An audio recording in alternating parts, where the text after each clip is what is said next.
Pushkin. So one thing that chapter 1 is about is the fact that if a lobster is defeated in a dominance battle, you can give it essentially antidepressants and it will fight again.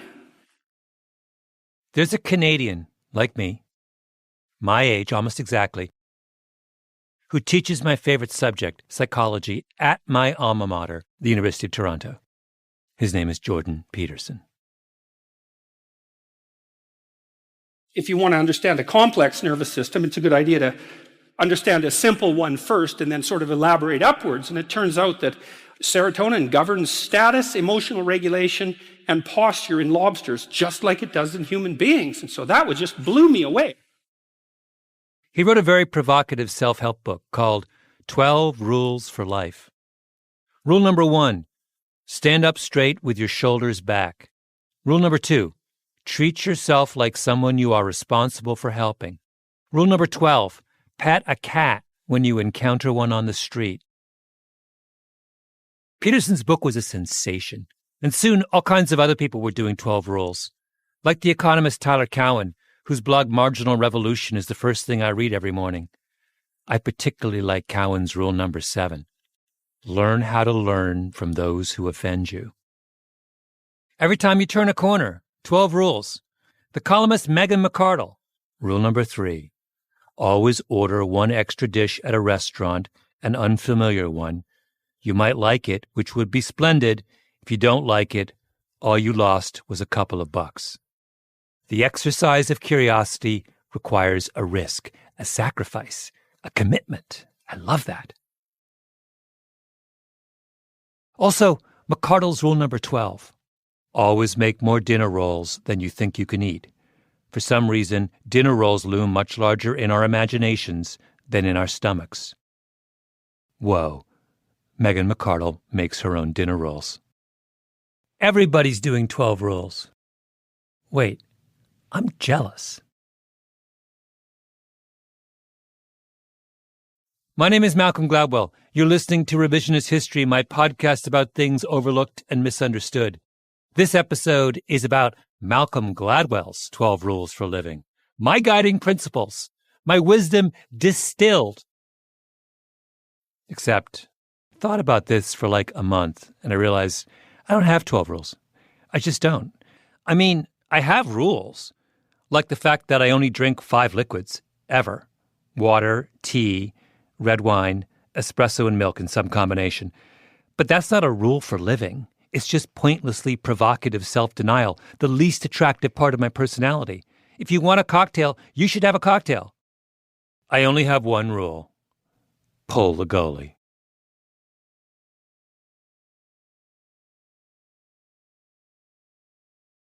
What do you mean when you say you're obnoxious? Be more specific. If I found something funny, which is still a disease I have, I will say it, even if it gets me in some trouble. I never thought I was particularly cruel, but I was a class cut-up.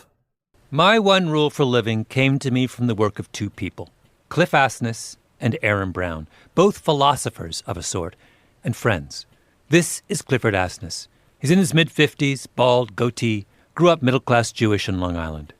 I was in the honors classes, and I was the cut-up in the honors class, which is always a strange thing to be. You don't think of those classes as having one, but we had them. It wasn't always me, too. We were not perfectly well behaved. So obnoxious, I was tolerable, but I found myself extremely funny. Now, I should say that I didn't find Cliff Asness obnoxious. He's delightful company. Instead, I suspect he is what psychologists call disagreeable. Short digression. Psychologists believe that human personality can be assessed along 5 dimensions: extroversion, conscientiousness, neuroticism, openness to experience, and finally, agreeableness. My sense of Cliff Asness, he's at the low end of that last trait, number 5. He's low agreeable, disagreeable, which is not the same as obnoxious. It's rather the quality of not being dependent on or particularly interested in the approval of others. When I went to interview Cliff Asness in Manhattan, I turned on my digital recorder and discovered that my memory flash card was full. And after much fluster and fumbling, I realized I had no idea how to delete any of the existing data from the flash card to make room for my interview with Asness. Now, the rational thing would have been for me to hand Asness the digital recorder and ask him to figure it out. Because Cliff Asness has an IQ, I'm guessing, 2 to 3 standard deviations higher than mine. He could have solved the problem in about 30 seconds. But I didn't hand him the recorder because I was embarrassed and because I worried that he would think I was pathetic. And that concern was more important to me than actually fixing my tape recorder issues. I am agreeable. I am interested in the approval of others. I am the opposite of Cliff Asness. So I ended up running down 42nd Street, 2 crosstown blocks, to Staples to get another flashcard to replace the one I was too embarrassed to ask for help figuring out. Here, you may include this. This is not a secret. I don't work as hard as people think. Yeah. I goof off a lot. Cliff Asness likes puzzles, games, problems that engage the imagination. I have been caught several times playing internet chess in my office when people. When I say caught, I'm the senior guy at the firm. I don't quit over this. But yeah. People come in and I'm like, yeah, I got to beat this guy. Hold on, or lose. I'm not a great chess player. He doesn't play conventional chess. He plays 1-minute chess, known as bullet chess. If you're curious, this is what a typical bullet match sounds like.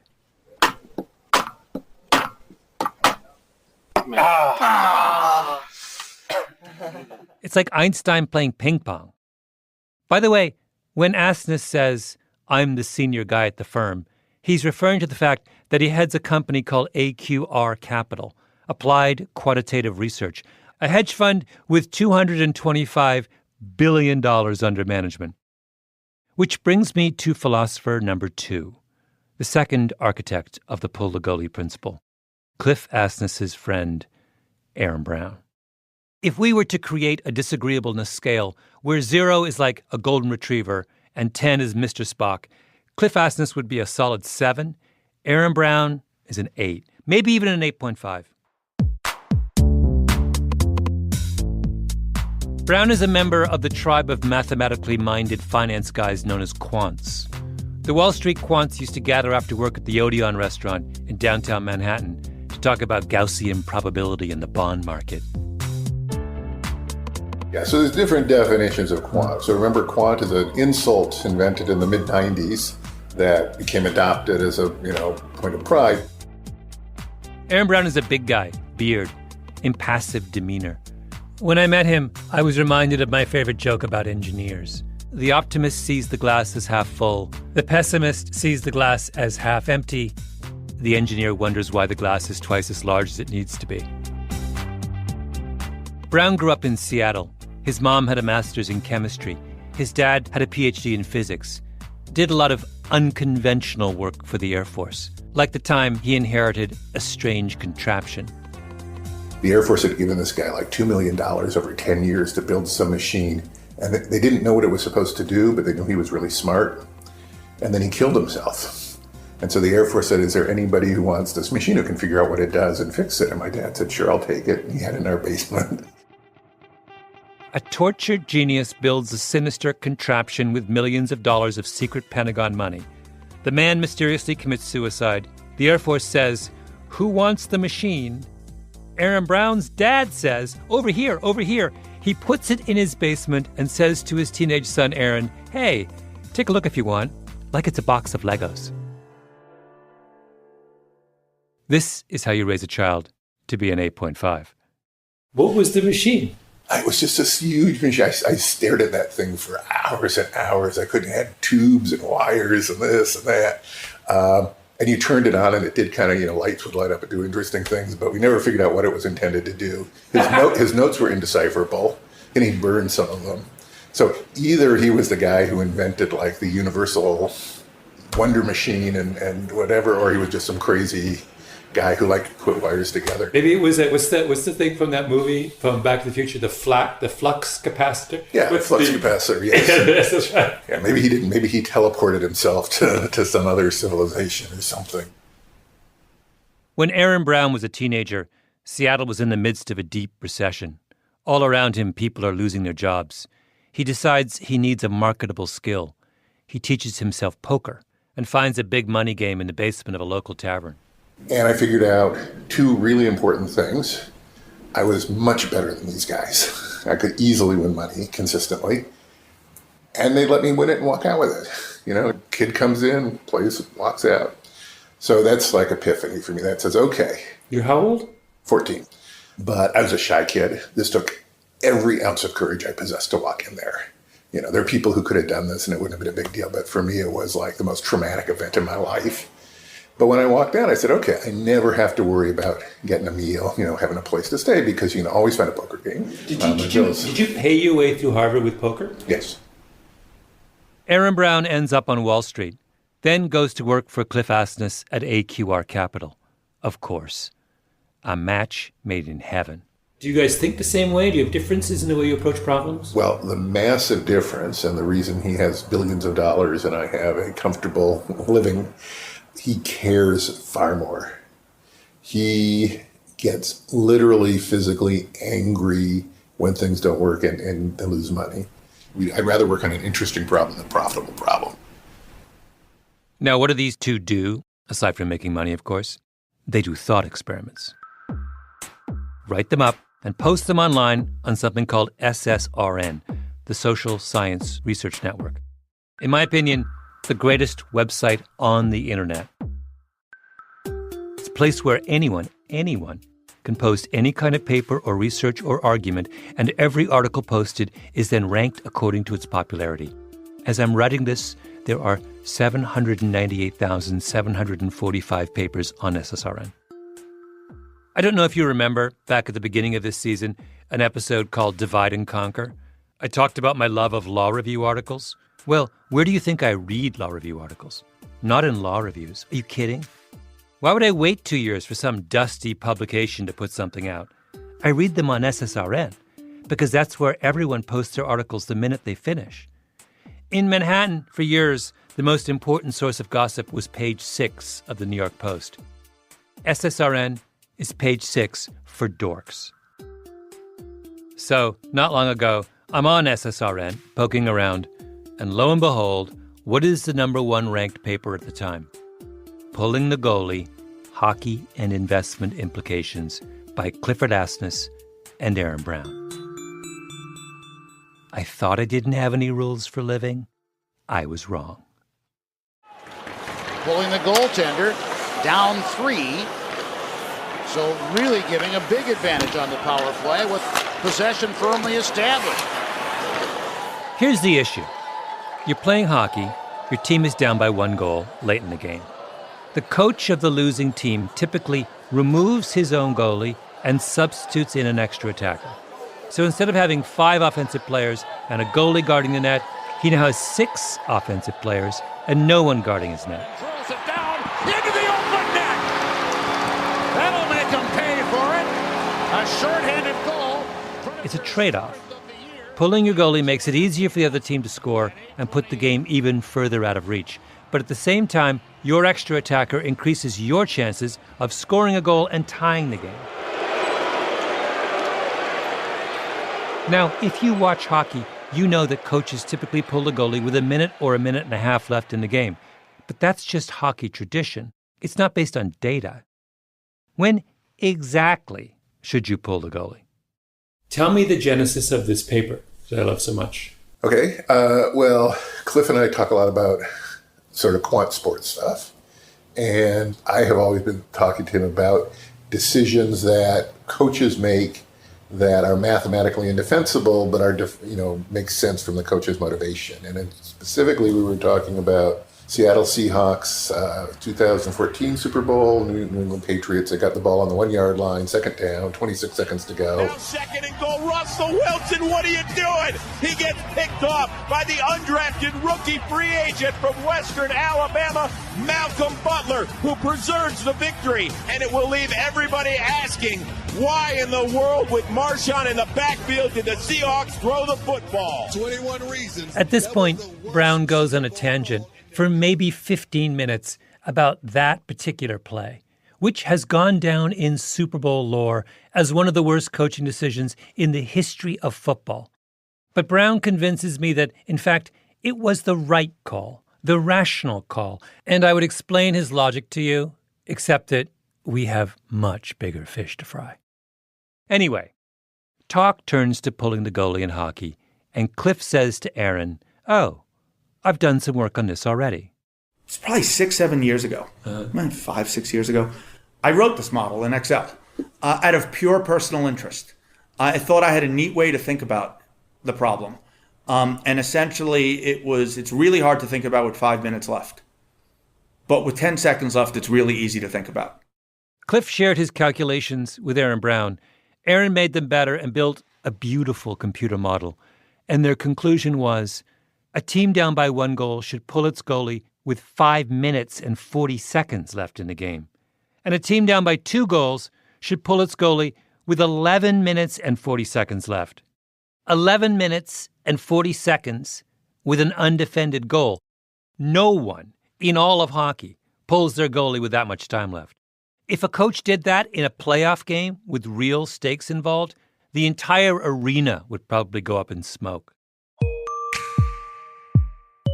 In basketball and baseball, there's been a statistical revolution over the past generation, known as Moneyball, where advanced metrics have been applied to maximize every aspect of the game.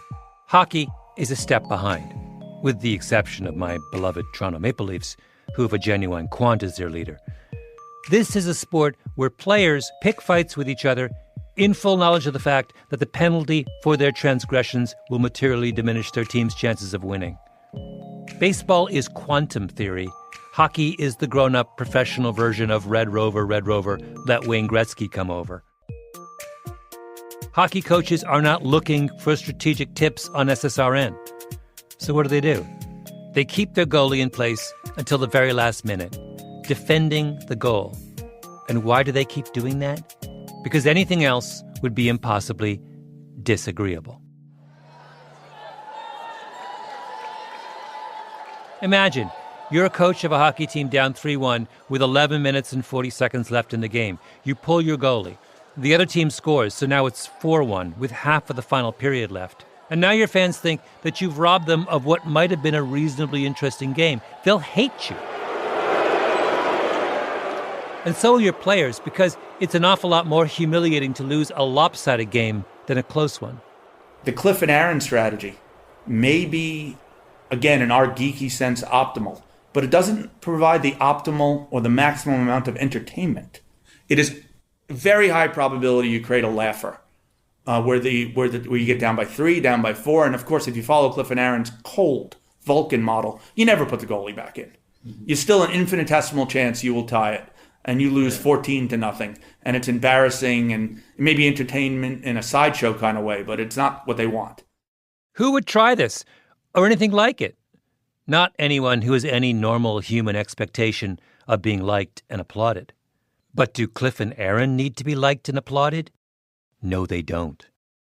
Asness founded his firm with a couple of other PhD graduates from the finance department of the University of Chicago, which is like the geek capital of the world.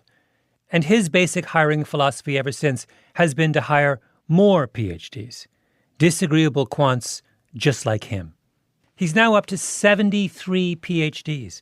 For comparison purposes, the economics faculty at MIT has 41 PhDs. He's at 1.780x MIT and counting. Now, does he need that many PhDs? I have no idea. But how much more fun is office life for insanely smart, disagreeable people if, at all times, they are surrounded by dozens and dozens of other insanely smart and disagreeable people circling each other's arguments like vultures? This is going to be one of the watershed days in financial markets history. It was a manic Monday in the financial markets. The Dow tumbled more than 500 points after 2 pillars of the street tumbled over the weekend. Remember the start of the financial crisis in 2008, when no one knew what to do as stocks were falling and banks teetering on the brink, and everyone was running around screaming for the Secretary of the Treasury to do something? Aaron Brown told me that if he had been Treasury Secretary, he would have done nothing. In fact, he would have gone on vacation for a few months, Because the truth was, no one knew what to do. And when no one knows what to do, Aaron Brown says, the rational thing is to wait until you have the data you need before you start throwing around trillions of dollars in bailout money. This is exactly the kind of thing that someone with a disagreeable score of 8.5 would say. In times of panic, the agreeable Treasury Secretary would want to be a calming presence, to project stability and wisdom, to have others look at him and nod approvingly and murmur something about the importance of a firm hand at the tiller. But not Aaron Brown. He doesn't care about Wall Street's feelings. He cares about the $1 trillion. People would be calling for his head. He would be poolside in Boca browsing SSRN on his BlackBerry. Oh, man. How great if we could all be as disagreeable as Cliff and Aaron.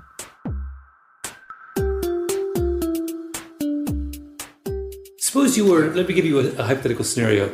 You have a plucky young team and inexplicably you have ended up in the Stanley Cup finals and you're up against, one of the great Pittsburgh Penguin teams of the last couple of years. Uh-huh.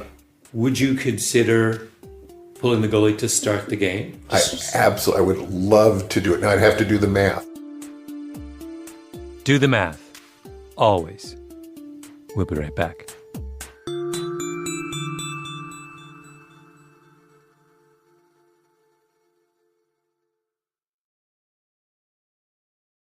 A few years ago, a movie came out called No Good Deed, starring Taraji P. Henson as a woman named Terry and the ridiculously handsome Idris Elba as Colin.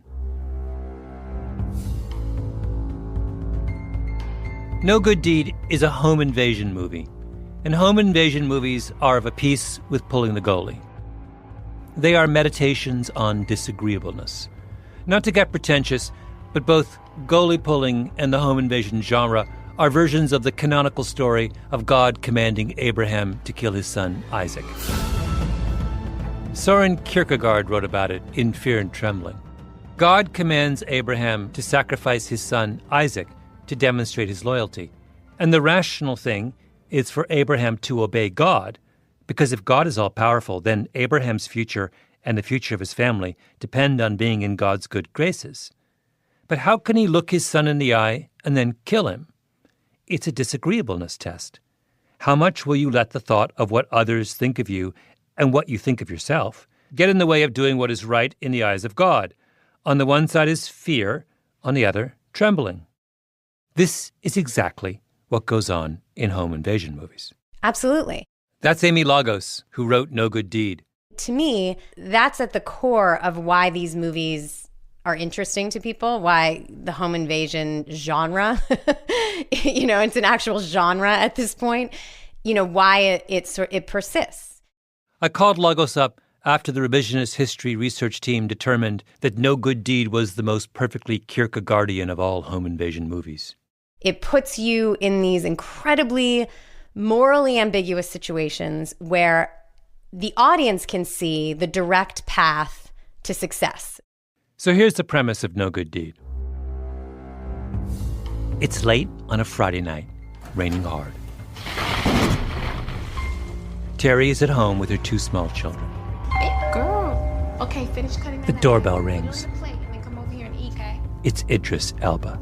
I'm sorry, I don't mean to bother you. I just lost control of my car and wrecked it. Are you all right? He says he's been in an accident. He forgot his cell phone. Can he come in and use her phone? She lets him in. Of course she does.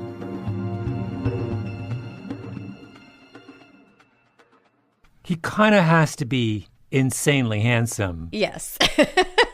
For that to work. She's not going to let me in. If I show up wet and bedraggled at 130 pounds, she's not like...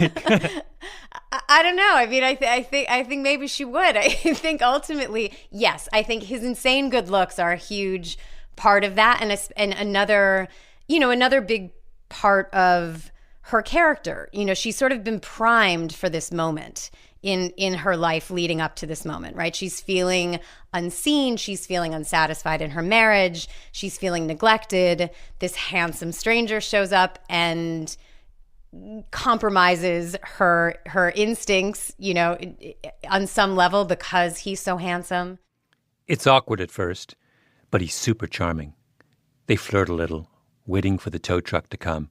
There's a whole lot of something in the air. And then, halfway into the movie, she sees him for who he really is, a deeply evil guy. She runs to the kitchen to call the cops and sees that he's cut the phone line. She looks around, terrified to see where he's gone, can't find him, then, oh my God, runs upstairs to find him playing with her daughter.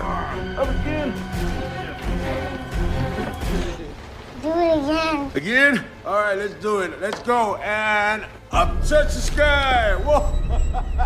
No, Ryan, baby, you gotta go to bed, okay?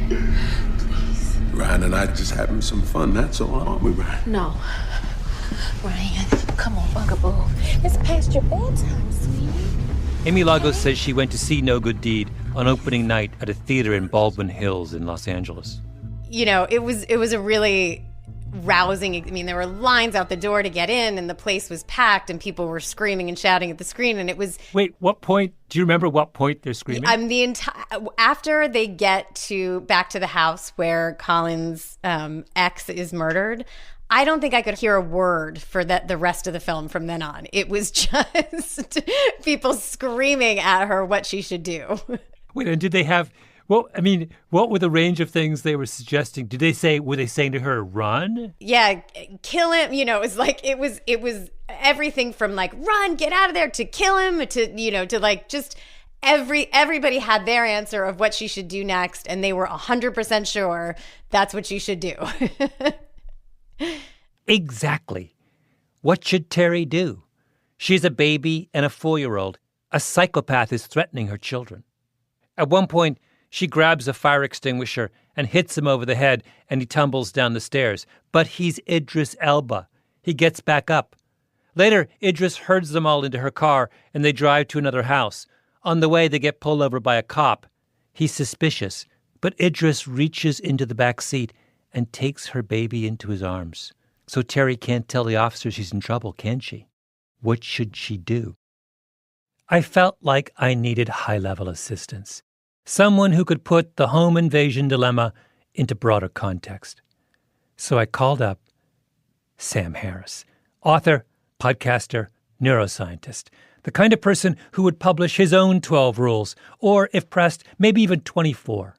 So yeah, if someone breaks into your house, there are a few things that are relevant to flag there. One is the time of day is relevant. If someone breaks in the middle of the night and you are there, well, now you're talking about somebody who hasn't taken any care to show up when you're not there.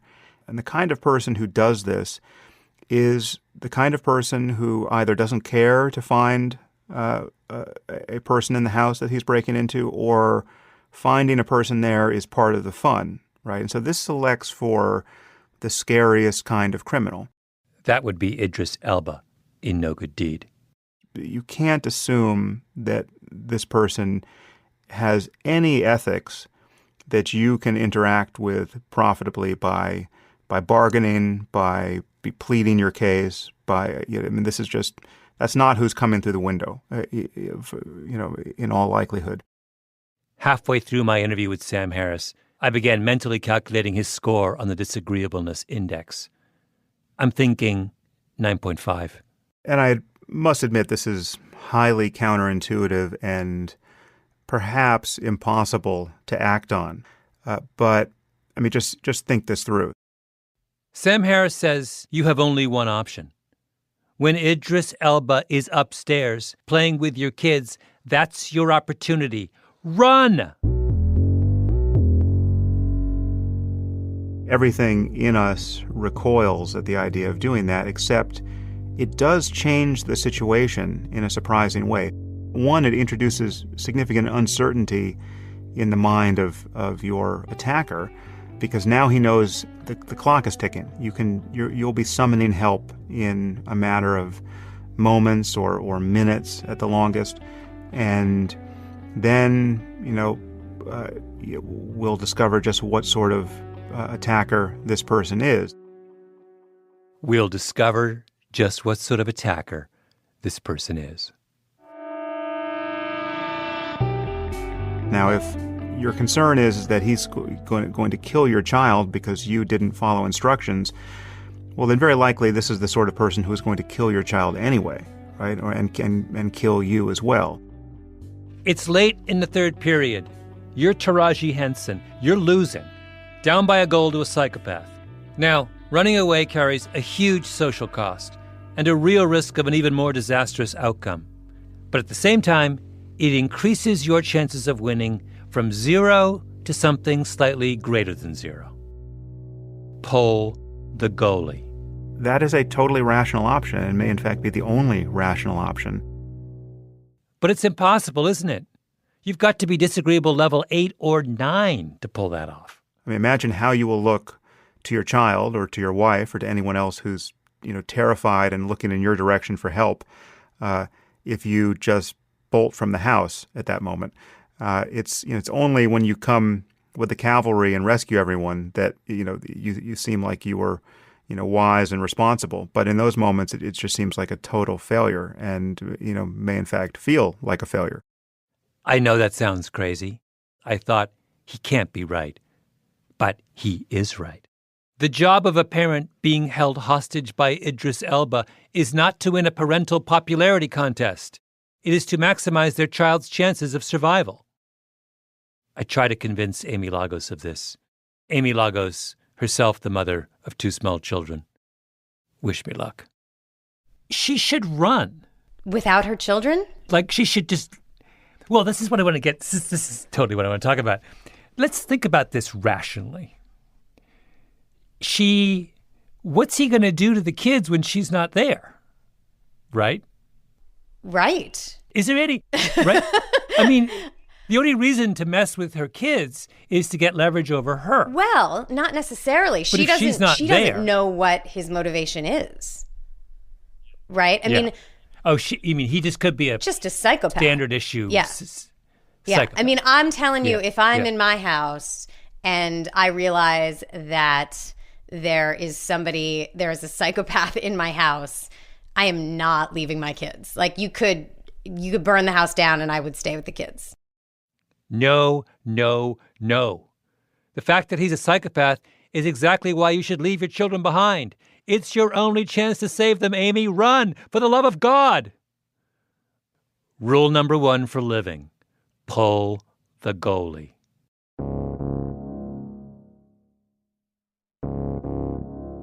In common law, there's a principle called duty to retreat, which holds that a person being threatened has a duty to retreat to a place of safety, to exhaust all avenue of escape before they can justifiably use force in self-defense.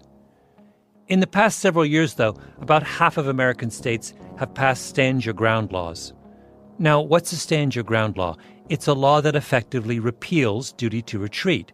It says you don't need to exhaust all avenues of escape to claim self-defense in a court of law. You can stand your ground, defend yourself, and the law will support that choice. Duty to retreat is a legal principle that gives people license to act disagreeably. I am not a coward if I cut and run at the first opportunity. I am, in fact, acting morally and responsibly. Stand your ground laws sanction the socially agreeable act. They say what matters is that you preserve your honor in front of family and community. I did not run. I stood my ground. So what's happening in those states that now have stand your ground laws? Well, I refer you to Stand Your Ground Laws, Homicides and Injuries, Journal of Human Resources, summer 2017. I think overall we found about a 7.7% increase in the overall homicide rate. That's Chandler McClellan, adjunct professor at American University, first author of the study in question. States that passed Stand Your Ground laws saw their murder rates rise 7.7% compared to states that didn't pass those laws. Well, the fact that the homicide rate increases in these cases suggests that that's not the case, that people are using these laws and standing their ground in cases where they're actually not being lethally threatened. They could de-escalate the situation, they could get away, but instead they're choosing to engage in self-defense and use lethal force against this threat. And as a result, you're seeing this kind of net increase in homicide rates. And who are all these extra people getting killed in stand your ground states? White men. I think our estimates kind of show about 20%, 25% increase in homicides among white males. And actually, that seems a little high, a little surprising. A little high. But, it's a huge number. Yeah, exactly, it is. But nevertheless, that's what fell out of the model. Yeah, yeah. We speculate that because the white male population is the population that's most interested in the gun culture, more likely to be members of organizations like the NRA. Because white males are so entrenched in this sort of culture, we think that these laws are most salient for them, and as a result, they're most aware of them and they're most likely to act on them. So, a certain kind of white guy who is really into guns and the NRA gets super excited about stand your ground laws, and instead of looking to avoid violence or run away, grabs his gun and stands his ground. That is, right before the other guy shoots him dead. Tragic is the most appropriate word, but the other word that's appropriate here is ironic, that the NRA has been pursuing a policy agenda with Stand Your Ground that has the effect of getting its own members killed. It is a little ironic. Figuring out when to pull the goalie or what to do when Idris Elba shows up late at night seem like abstract intellectual exercises. They are not. They are rehearsals for real life. Because being disagreeable when you need to be disagreeable is hard, especially because the world around us, the crowd in the stands, the short-sighted lawmakers, they encourage us to do the easy and agreeable thing, which gets us killed. Pull the goalie. I have an aunt, she's Australian, who once a year calls me to ask when she should convert her Aussie dollars to wherever she's going that year on vacation.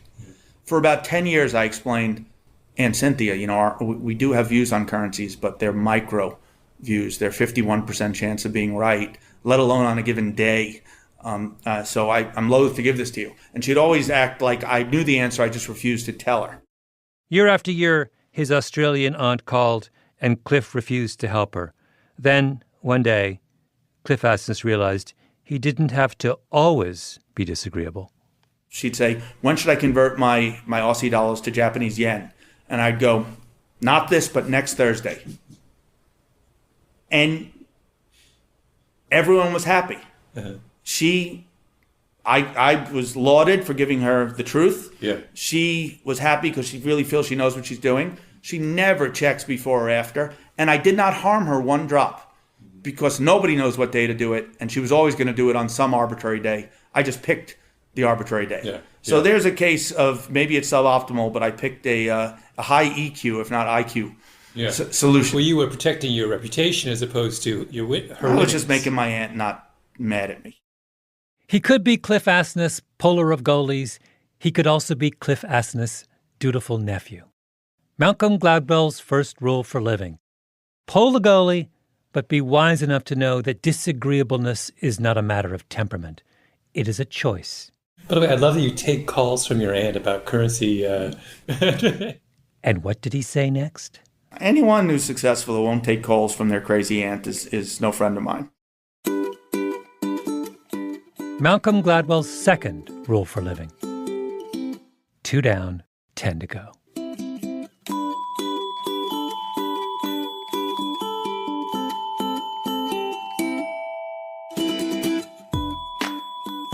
Revisionist History is a Panoply production. The senior producer is Mia Lobel with Jacob Smith and Camille Baptista. Our editor is Julia Barton. Flawn Williams is our engineer. Fact-checking by Beth Johnson. Original music by Luis Guerra. Special thanks to Andy Bowers and Jacob Weisberg. I'm Malcolm Gladwell.